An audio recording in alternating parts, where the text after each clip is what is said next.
မင်္ဂလာပါဒီကနေ့မှာတော့ Facebook ထဲကဗီဒီယိုတွေကိုဘာ software မှမလိုပဲအကြည့်ဆုံးနဲ့ download ဆွဲချနေလေးကိုမသိသေးသူများအတွက်ရည်ရွယ်ပြီးတော့မျှဝေပေးသွားမှာဖြစ်ပါတယ် Okay ကျွန်တော်ဗီဒီယိုမစသေးခင်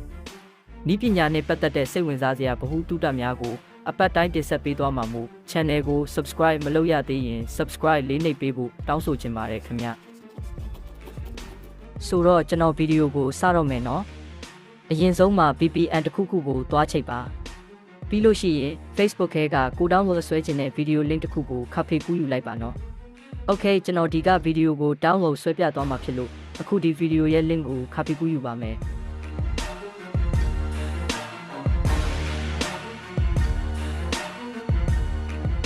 link ခပ်ဖေးကူးယူလို့ပြီးသွားရင် download ဆွဲဖို့ browser တစ်ခုခုတည်းကိုတွားဝင်ပါမယ်ဗီဒီယိုရှည်သွားမှာဆိုလို့ download ဆွဲလို့ရတဲ့ website ကနှစ်ခုပဲလုပ်ပြပေးသွားပါမယ်နော်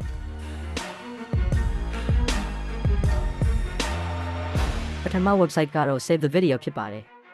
အခုဒီ website ဟာဆိုရင် Facebook အပြင်အခြားသော platform အမျိုးမျိုးတွေကဗီဒီယိုတွေကို download ဆွဲလို့အရန်ဆင်ပြေတဲ့ site တစ်ခုဆိုလည်းမမှားပါဘူး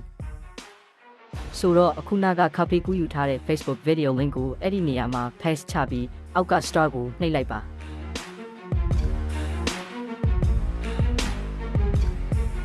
အခုလိုမျိုးအပေါ်မှာ loading ဆက်သွားနေရင်ရပ်ဖို့ဖုန်းရဲ့ back key ကိုနှိပ်လိုက်ပါနော် Okay အခုလိုအောက်ကနေရာမှာအဝိုင်းလည်နေမှာရမှာဖြစ်ပါတယ်ပြီးလို့ရှိရင်အဲ့ဒီနေရာမှာကိုလိုချင်တဲ့ဗီဒီယိုအရေးသွေး quality ကိုရွေးပြီးတော့ download ဆွဲလိုက်ရင်ရပါပြီအခုဒီ website က Facebook video အပြင်ဒီကဲတဲ့ကဗီဒီယိုများကိုပါအကြည့်ဆုံးနဲ့ download ဆွဲလို့ရပါတယ်ခင်ဗျပြီးတော့နောက်ထပ်ဗီဒီယို link ကို download ဆွဲမယ်ဆိုလို့ရှိရင်အပေါ်ကအဲ့ဒီနေရာလေးကိုနှိပ်ပြီး paste ထပ်ချနိုင်ပါတယ်ခင်ဗျ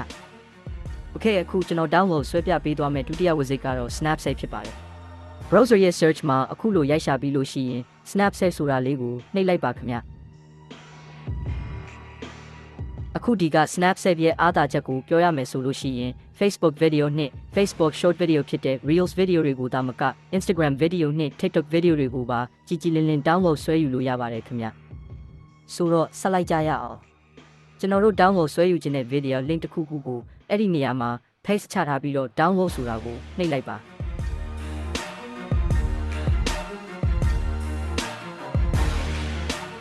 Okay အဲ့ဒီလိုပေါ်လာပြီဆိုလို့ရှိရင် random နေရာမှာ yes ဖြစ်နေတဲ့ဟာတွေကိုပဲ download ဆွဲချလိုက်ပါနော်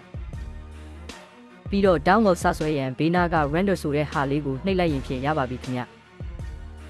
ဟုတ်ပြီအခုဒီဗီဒီယိုလေးကတော့ Facebook ထဲကဗီဒီယိုတွေပြင်အခြားသော platform များတွေကဗီဒီယိုတွေကိုပါ download ဆွဲယူနေလေးကိုမျှဝေပေးခြင်းဖြစ်ပါတယ်အားလုံးပဲအဆင်ပြေကြမယ်လို့ကျွန်တော်မျှော်လင့်ပါတယ်ခင်ဗျ